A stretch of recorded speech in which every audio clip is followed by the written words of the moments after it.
Salut, c'est Maxime de Purple Giraffe et j'espère que vous aimez le monde de la programmation car je baigne dedans depuis plus de 10 ans et j'ai plein de conseils à vous donner.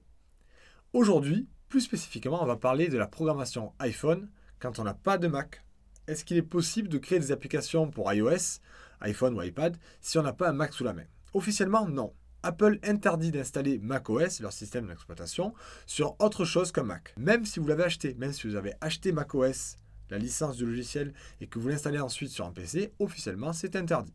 Maintenant que vous le savez, vous pouvez décider de le faire quand même, ou de ne pas le faire, ça vous regarde. Moi, je vous explique quelles sont les solutions techniques pour y parvenir.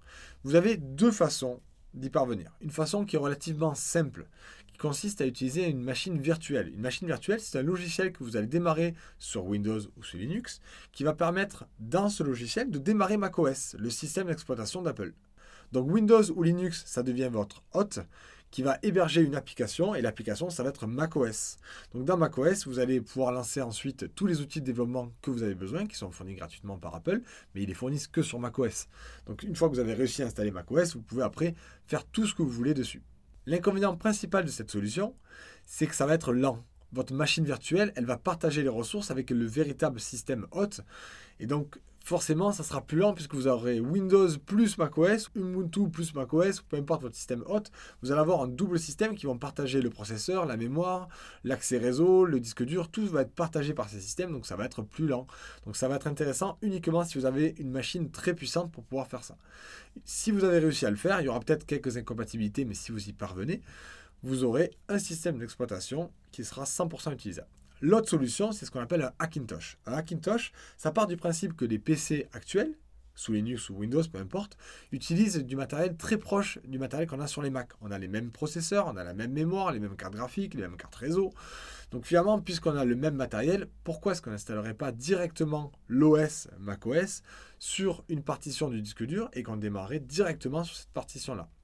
Ça demande un petit peu de travail. Vous trouverez des tas de ressources sur Internet. Il y a des gens qui ont fait tout le travail pour vous, qui vous permettront facilement d'installer macOS sous la forme d'un Hackintosh.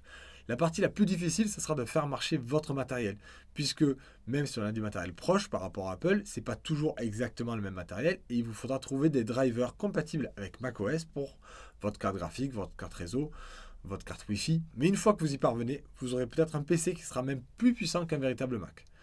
Ça reste des solutions temporaires. Je vous conseille, si vous prenez plaisir à développer sur macOS et à créer vos applications iPhone, d'investir dans un Mac, quitte à en prendre un d'occasion. Ce n'est pas obligé de prendre un Mac surpuissant pour développer des applications, mais vous allez voir qu'en termes de fiabilité sur le long terme, ce sera toujours mieux que d'utiliser un Hackintosh ou une machine virtuelle. Dans tous les cas, vous avez des solutions pour au moins commencer, et j'espère que ça va vous motiver à créer des super applications iPhone. Allez, à très vite! Avant de partir, n'oubliez pas de vous abonner, c'est entièrement gratuit, ça vous aidera à trouver mes prochaines vidéos et comme ça vous pourrez devenir encore meilleur. À très vite!